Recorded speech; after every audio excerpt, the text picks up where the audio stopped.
So hello friends, कैसे हैं आप सभी। I hope you all are good. और ये फिर से आपका स्वागत है हमारे अपने चैनल एनबी कॉमर्स सब में। दोस्तों, आज की वीडियो है आपके सहायक लेखाकार से रिलेटेड। रिजल्ट आप लोगों ने सभी ने चेक कर लिया होगा। कल इसका रिजल्ट घोषित कर दिया गया है, सहायक लेखाकार ये ऑडिटर का रिजल्ट। और इसके अंदर बेसिकली सभी तरह के जो डॉक्यूमेंट्स थे आपके मेरिट लिस्ट से रिलेटेड, या फिर आपके स्टेटमेंट ऑफ मार्क्स से रिलेटेड, या फिर जो आपकी जनरल रिजल्ट से रिलेटेड सभी तरह की जो पीडीएफ्स थी वो मैंने अपने टेलीग्राम चैनल पे भी शेयर कर दी हैं, और वहाँ पे भी आप चेक कर पाएंगे। और इसके अलावा जितने भी कैंडिडेट्स इसके अंदर सेलेक्ट हुए हैं सभी को बहुत बहुत बधाई, मैनी मैनी कॉन्ग्रेचुलेशंस, और आगे के फ्यूचर के लिए आप सभी को ऑल द बेस्ट। और जितने कैंडिडेट इसके अंदर सेलेक्ट नहीं हो पाए हैं उनको भी निराश नहीं होना है। आने वाले एग्जाम्स की आप लोग अच्छे से प्रिपरेशन करें। अभी काफ़ी एग्जाम्स इसके अंदर हैं। अभी यूपी के अंदर वैकेंसी आने वाली है, उत्तराखंड के अंदर भी अभी कुछ पोस्ट यहाँ पे निकलने वाली है असिस्टेंट अकाउंटेंट की। अभी क्लियर डेट इसके अंदर नहीं मालूम है, बट हाँ, इसके अंदर आपकी वैकेंसी आएगी।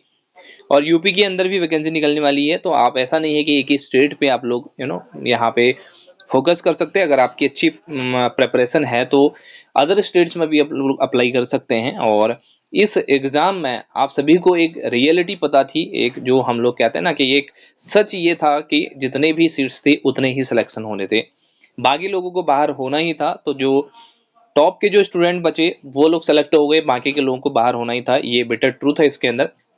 तो सभी को ये एक्सेप्ट करके चलना पड़ेगा कि कहीं ना कहीं हमारी अगर सिलेक्शन नहीं हो पाया तो उसमें कुछ कमी रह गई है, उस कमी को पहचानें और उस पर हम लोग सुधार करें। और इसके अंदर आपको निराश होने की ज़रूरत नहीं है। अगर हम इसके अंदर मेरिट की बात करते हैं, थोड़ा सा अनएक्सपेक्टेड मेरिट गई, सभी को पता होगा। इसके अंदर थोड़ी मेरिट हाई चले गई है, जनरल की मेरिट थोड़ी सी ज़्यादा हाई चले गई, जबकि आपकी कैटेगरी की मेरिट जो है मैक्सिमम डिपार्टमेंट्स में या उसमें ठीक ठाक गई है, जैसा कि आपकी टाइपिंग की मेरिट थी उससे।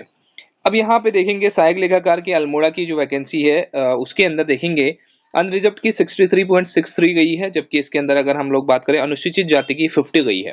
क्लियर। और अनुसूचित जाति 51, उत्तराखंड महिला जो थी, अनुसूचित जनजाति की 40.65 गई है, और पुरुष इनकी 35.35 ऐसी मेरिट यहाँ पे गई हुई है। तो कहीं ना कहीं आपकी, अगर हम लोग बात करें अनरिजर्व कैटेगरी की मेरिट इसके अंदर ज़्यादा गई हुई है, और ईडब्ल्यूएस की मेरिट भी कहीं ना कहीं ज़्यादा देखने को मिल रही है, 59.34। तो इस तरीके से इसके अंदर मेरिट्स जो है डिपार्टमेंट में जो ये मेरिट दी गई है आपकी, ये आपके डिस्ट्रिक्ट वाइज मेरिट यहाँ पे दी गई है ट्रेजरी की। ये एक नई चीज करी गई है।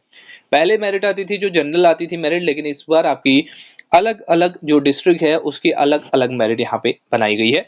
तो इसकी ये लिस्ट है, आप सभी ने चेक कर ली होगी। इसको वन बाय वन सभी लोग चेक कर सकते हैं।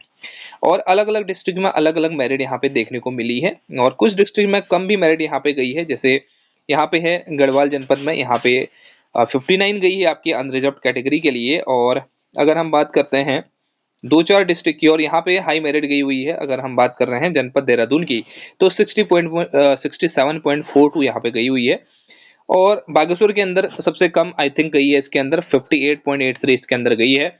और इसी तरीके से सभी श्रेणी आप यहाँ पे चेक कर पाएंगे। हाँ, चमोली के अंदर सब कम है, 55.80 है।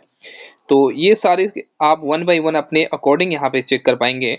और ये पीडीएफ टेलीग्राम पे भी अवेलेबल है, जिसका लिंक भी मैं आपको दे दूंगा। और जितने भी कैंडिडेट्स सेलेक्ट हुए हैं, काफ़ी लोगों के मेरे पास मैसेजेस आए हैं, बहुत खुशी हुई है आप लोगों का सिलेक्शन देख के। और फाइनली आप लोगों ने ये करके दिखाया है, और अपनी फैमिली के लिए, अपनी सोसाइटी के लिए आप एक प्राउड हो, और ये चीज़ आपने अपनी मेहनत से अचीव किया है, अपने डेडिकेशन से अचीव किया है। तो सभी को उसके लिए कॉन्ग्रेचुलेसन्स। और आगे भी आप लोग ऐसे ही अपने डेडिकेशन के साथ और अपने माइलस्टोन को आप लोग अचीव करें, ये ऐसा हम लोग करते हैं। और जितने भी लोगों का सिलेक्शन जिस डिपार्टमेंट्स में हुआ है, बाकी लोग भी अपने डिपार्टमेंट्स और अपने उसको बता सकते हैं कि कहाँ पे आप लोग का सिलेक्शन हुआ है, और अपनी डिटेल आप लोग बता सकते हैं। अगर आप लोग चाहें तो कमेंट्स भी कर सकते हैं, और इसके अलावा व्हाट्सएप पे भी आप बता सकते हैं।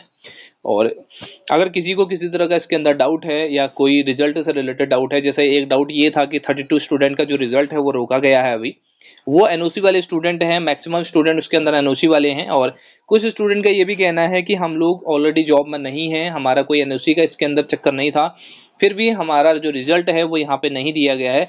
तो उसके लिए आपको कहीं ना कहीं कांटेक्ट करना पड़ेगा आयोग से। कहीं ना कहीं आपके कोई डॉक्यूमेंट मिसिंग होंगे, या फिर कोई इसके अंदर बात रही होगी, जिसकी वजह से आपका रिजल्ट इसके अंदर रोका गया है।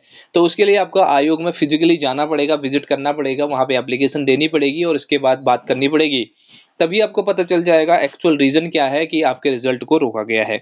तो ये चीज आपको करनी पड़ेगी इसके अंदर।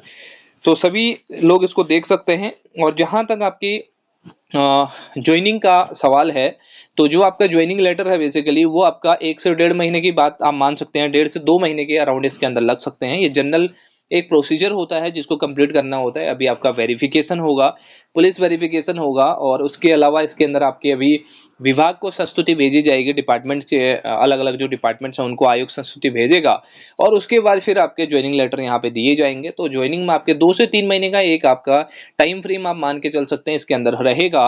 और उसके बाद आपको ज्वाइनिंग मतलब न्यू ईयर तक कहीं ना कहीं आप एक्सपेक्ट कर सकते हैं कि आपको ज्वाइनिंग मिल जाएगी। तो ये नया साल आपके लिए कहीं ना कहीं नई उम्मीद लेके, नई किरण लेके आएगा, ऐसी अपेक्षा हम सभी लोग करते हैं।